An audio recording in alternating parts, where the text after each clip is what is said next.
This is my third time filming this video in the span of 4 months. And this, whatever I filmed today, it's what you guys are gonna get. And it's gonna be my honest opinion. Got my film with my little notes. And we're going to talk about Hedda, the film. Now, thankfully, on Prime Video, if you wanted to watch it. I originally watched it at TIFF. I saw the screening. I got to see the actors answer questions.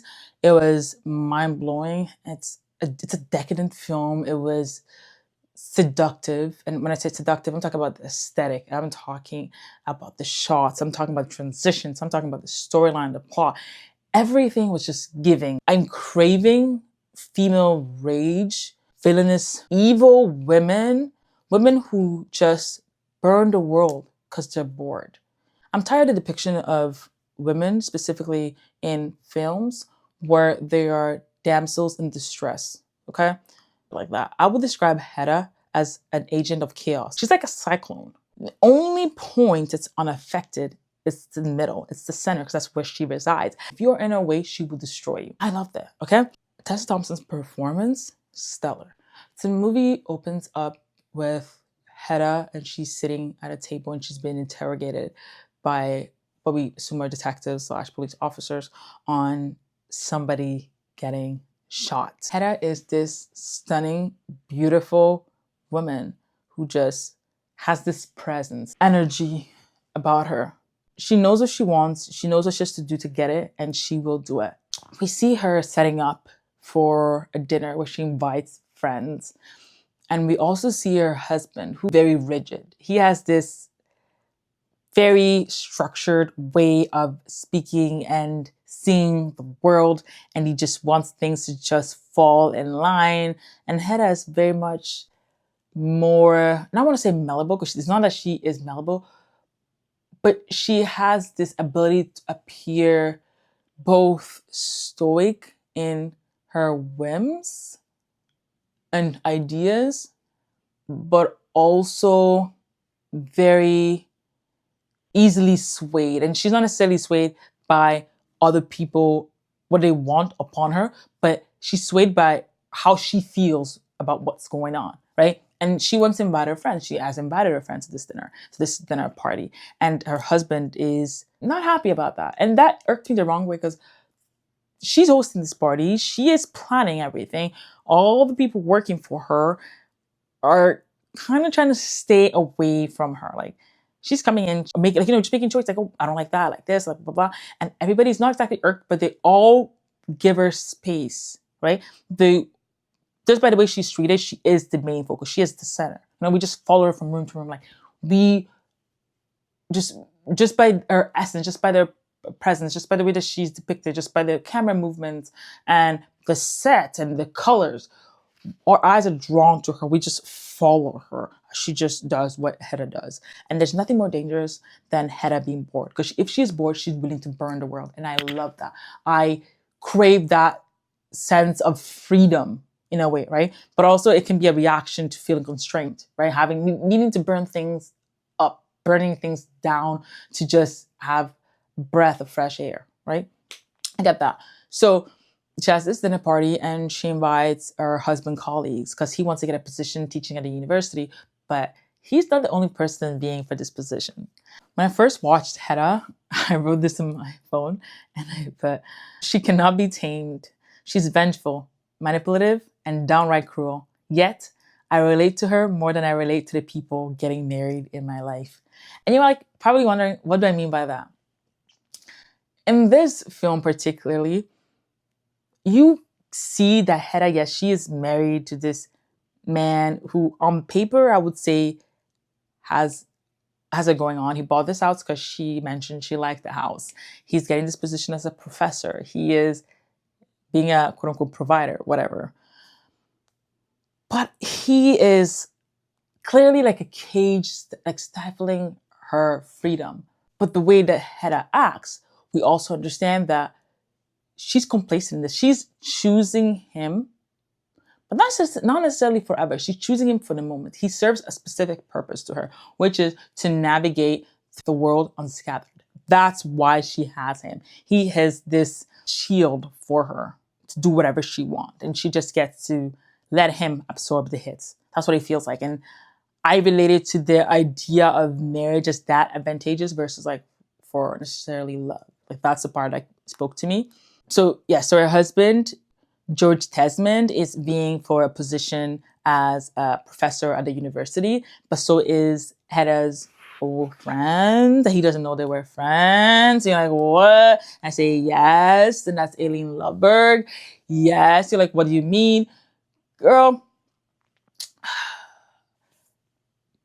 George finds out from her friends that she knows Aileen. Like, how does she know Aileen? They used to date. They were in a relationship. Yes, I know. So she's helping her husband get the job that her ex-girlfriend is also going for. And you find out that's not that Hedda left Aileen. Aileen left Hedda. Yes, and I think that's where it gets a little bit spicy. And then Aileen is currently dating someone else. She's dating Thea Clifton. So Hedda used to bully Thea. This is getting complicated. I know. Just keep up with me. There's Hedda, the main character. There's Aileen, her past love interest. There's George, her current love interest, which is her husband. And then there's also Thea, who is currently dating Aileen.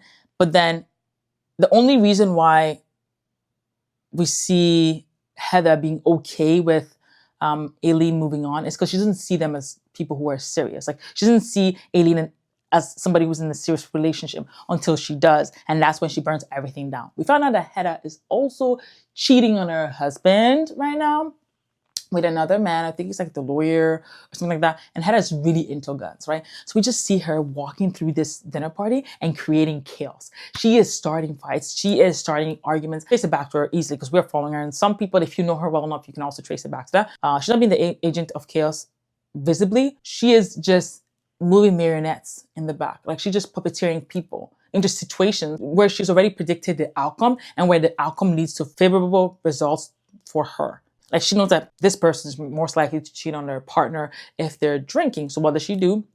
She has them drink. And she then also will push like one of her guy friends who's also, I want to say a Casanova. Like, she will just set people up to do what she knows they're going to do. And then she just stands back and watches it all unfold.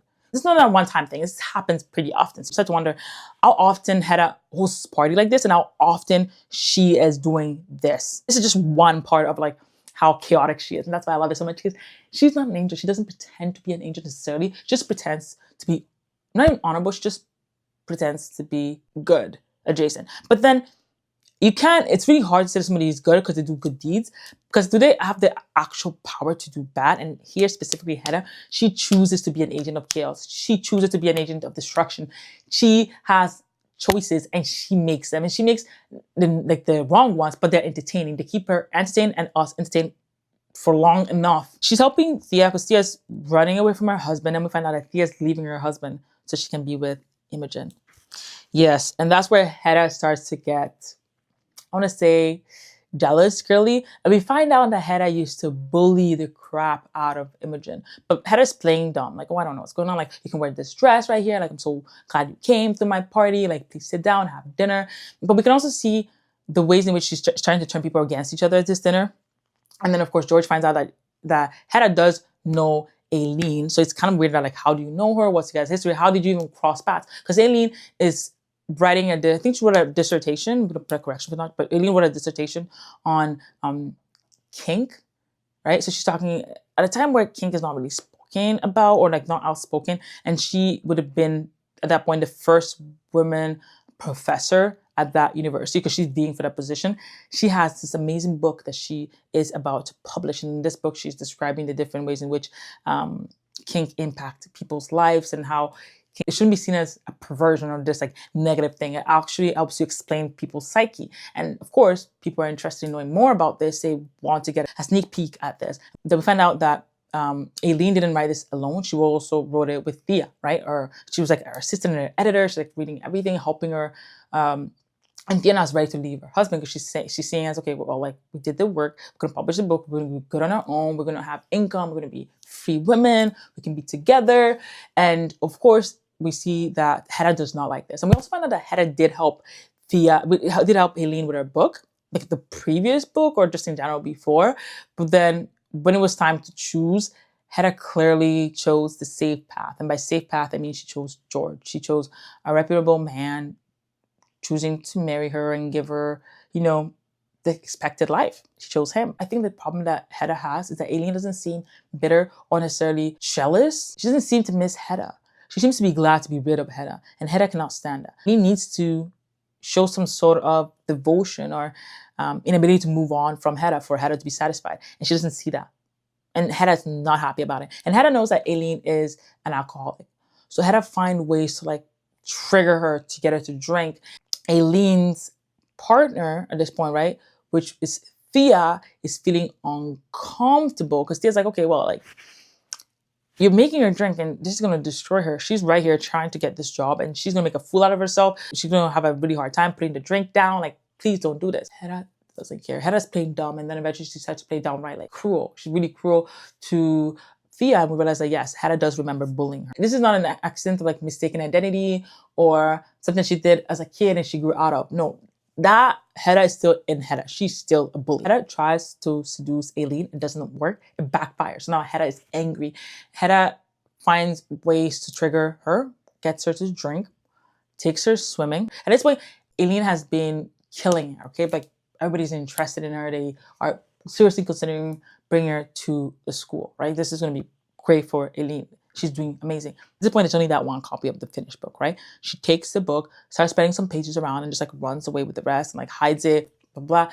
Aileen comes out of the water. Now she is drunk, or at least tipsy, after being sober for a while, wearing clothes that are drenched, a white shirt is completely drenched, so see-through, going into a room trying to debate these men, but at the same time, she can't find their book. She starts to panic. Like, she starts to accuse them. And the only way that she knew how to get that control back is by destroying her life, by being the agent of chaos. Guys, as I'm watching this unfold in the theater for people, we are all like holding our breath at the same time. We're like gasping at the same time. There are a couple times when I'm like, oh, I can see something coming, but I don't know exactly how it's going to come, exactly what's going to happen. And then Hedda also has a gun. So like, Hedda's supplying people with fucking weapons. Like, girl, she's out here really trying to make this party like a memorable one. Like, she's not playing. And we find out that also she has a love for guns that she got from her father. We also find out that her family life was not ideal. Like, this little like hints that start to take shape with Hedda. And she likes to be the center of attention, sure. But she also just likes to sometimes be next to the center of attention after having caused them to become the center of attention. So then her husband sees her in a room burning paper. Everybody's looking for Aileen's manuscript and they can't find it. And Hedda's behind it. His partner knows that it's Hedda and is accusing Hedda. And Hedda's like, you have no way of proving it, blah, blah. And then this is where you see how manipulative Hedda is, because she's telling her how, like, yo, like, I'm doing this for you and for me. Because like, I'm doing it for us. And she touches her stomach. Mind you, we see close to the beginning that Hedda has no intent on getting pregnant, being pregnant. But now she is hinting at the fact that she is pregnant, so she's sabotaging Aileen because she believes in George and because they need it for their family. So then George, it's a kind of like, it's marrying it. That's like, cool, like, let's burn her manuscript.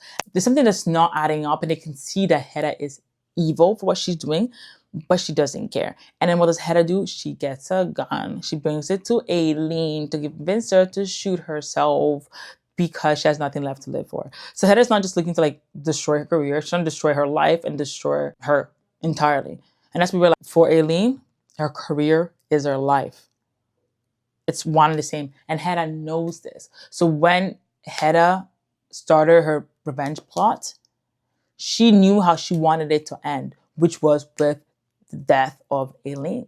She gives Aileen a gun, Aileen shoots herself, and that's when we get to the beginning of the movie. And then the guy that she's cheating on her husband with corners her, and he's trying to punish her. And in trying to punish her, he attempts to sexually assault her. She gets away. And then I found out that in the previous character that she's cheating on her husband with does sexually assault her. And I did not vibe with that at all. And I'm glad in this version it doesn't happen, because yes, Hedda is evil, but rape should never, ever, ever, ever, ever, ever, ever be used as an instrument of punishment. Like, sins are grave, yes, but the play shouldn't end with her being raped and then dying to teach us that she's a bad person. I think it's very clearly visible that she is a bad person. And we also know that sometimes what comes around goes around, sure. And sometimes evil people live forever. Like, and by forever I mean like they live a long life. Like look at what's his name? Was it Rockefeller who had like what 3 heart surgery replacements, like 3 heart transplants? They were all from Black young people. Like I think that eventually you get what's coming to you, sure. But I don't think that in this, and that's not to equate the two of them, but I'm just saying that I don't see a depiction of that happening to him because he's a man, of course. But then when it comes to women, it's like this idea that like when a woman is evil, when she does something you don't agree with, she deserves being attacked or she deserves being raped. And I did not like that. It's like the fact that she did get away, and then we do see that towards the end she tries to kill herself, and then her phone starts to ring, and then she finds out that Aileen survived, and then we find out that that's where the movie actually started. And to me, that was a 10 out of 10 watch. There was some, of course, some points where I was like, I don't know about this, I don't know about that. But what I want to say, and like the way that I envisioned the movie, is that Hedda is this strong-headed character who is manipulative. She's dark, and by dark I mean she's as a pitch black character. If I was talking about a dark romance, she doesn't put anybody but Hedda above herself and Hedda's wishes and whims. But the thing is, people around her play into her hands simply by being what she knows them to be. I think that's another hard pill to swallow for people watching this in general. It's like, yes, Hedda is evil, but also we have a way of saying no. Like Hedda brings the darkness outside of people, but you still can say no to things that you. Let me see if this is good. You can still say no to things you disagree with. Like George didn't have to help her destroy the manuscript. Okay, he did not have to help her do that. The guy she was cheating on George with didn't have to be sleeping with her. Like he didn't have to do any of that. And then we go to like more difficult subjects. Like we go to Aileen didn't have to drink. She didn't have to take the drink. But for Aileen specifically, I would say that she is an addict. And Hedda played her like a fiddle. Like she played her, and she did push her to drink. She did put the gun in her hands. Like Hedda did do these things. So as much as I want to say like, yeah, we all are responsible for our actions and for ourselves, in that instance, it's not black or white. It's not black and white. I do not believe that it is. And I think that's what makes Hedda a compelling character, because we can say that she's evil because she does evil things. Like sure, she's calculated.